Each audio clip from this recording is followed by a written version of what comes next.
New 6 is brought to you by this station and by the Northwest Ohio Educational Technology Foundation.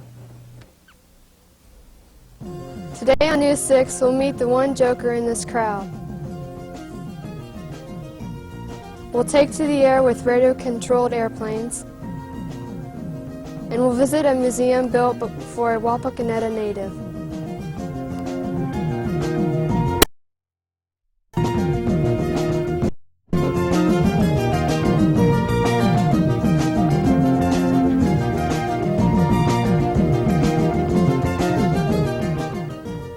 Hi and welcome to News 6. I'm Jenny Elliott from St. Joseph's School in Wapakoneta, Ohio.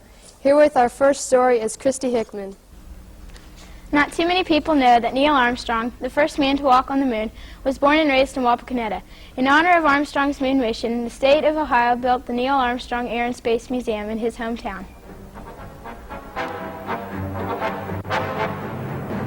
Countless Ohioans have been involved in the development of flight. The Wright brothers built their first airplane in Dayton. John Glenn was the first American to orbit the Earth. And Wapakoneta native Neil Armstrong was the first man to walk on the moon. Aviation history is recounted at the Neil Armstrong Space Museum located in Wapakoneta.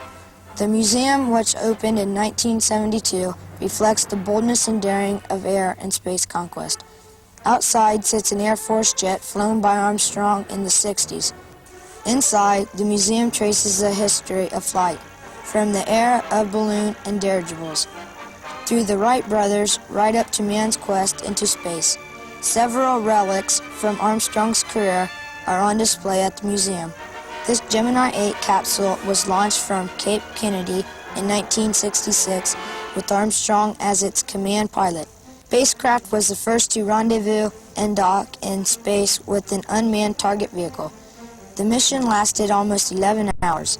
This is Armstrong's backup moon suit, identical to the one he actually wore during his moonwalk.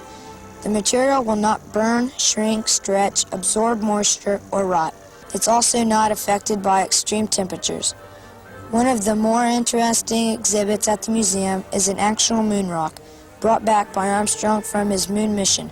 Scientists estimate the rock could be over 4 million years old. It's been 17 years since man first walked on the moon, but even though it's been such a long time, many of us are still excited when we hear Neil Armstrong speaking from 250,000 miles in space. It's one small step for man, one giant leap for mankind.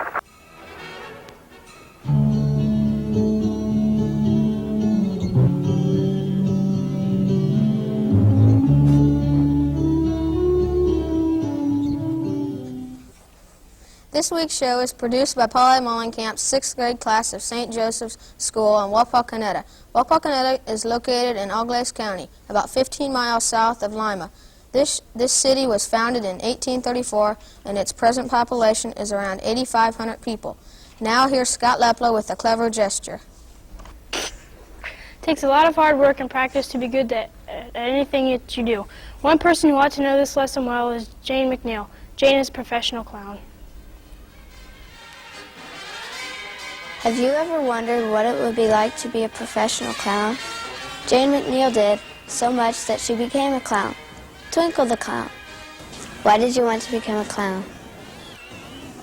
Being a clown has been a lifelong dream of mine. I've always been interested in making people laugh.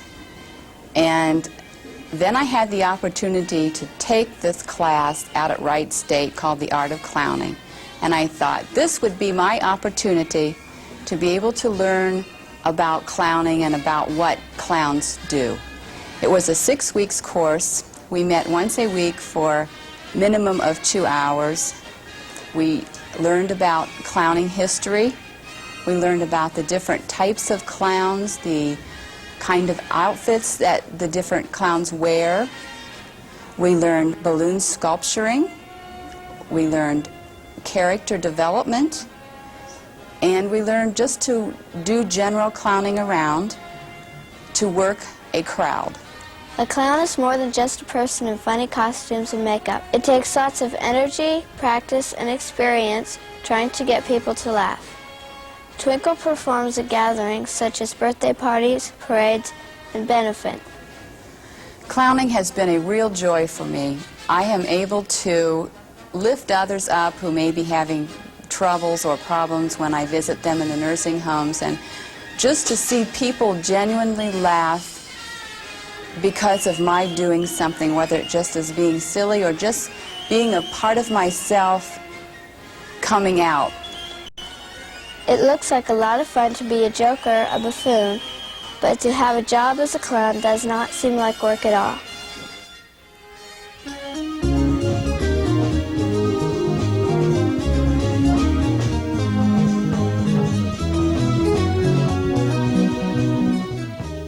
Now it's time for Kids View, a weekly feature in which kids get to say what's on their minds. This week's question is, if you had a time machine to go back into the past, what would you go back to see? And it was submitted by Nancy Leisner. Here's what you had to say. I'd like to go back to time, see if my mom was as honored as me and my dad.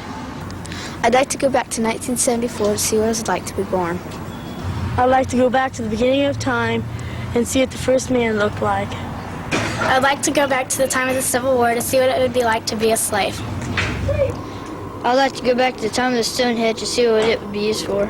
I'd like to go back to the mid-1800s to see what it was like when Laura Ingalls Wilder was growing up.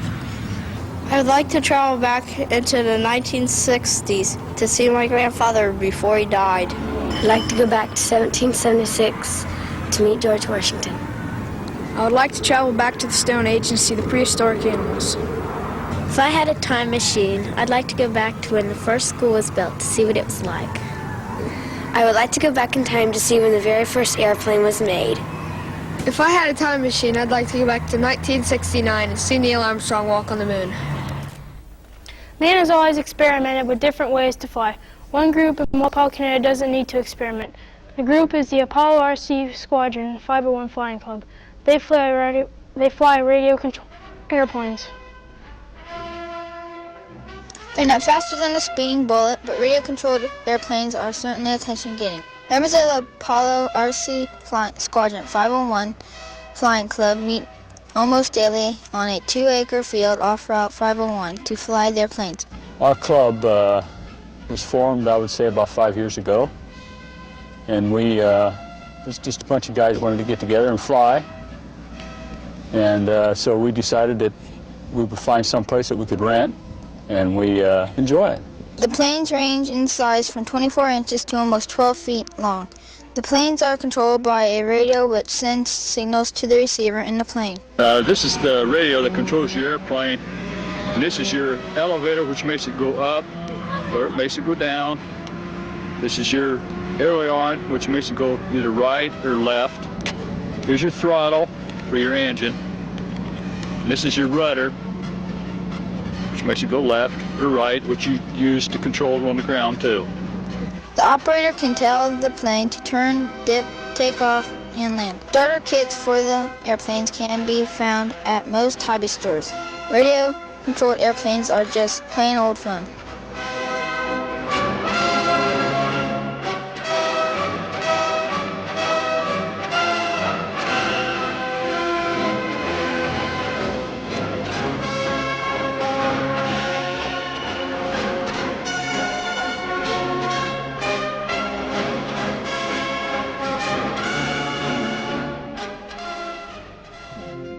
That's all for this week's show. We hope to see you again on News 6 real soon.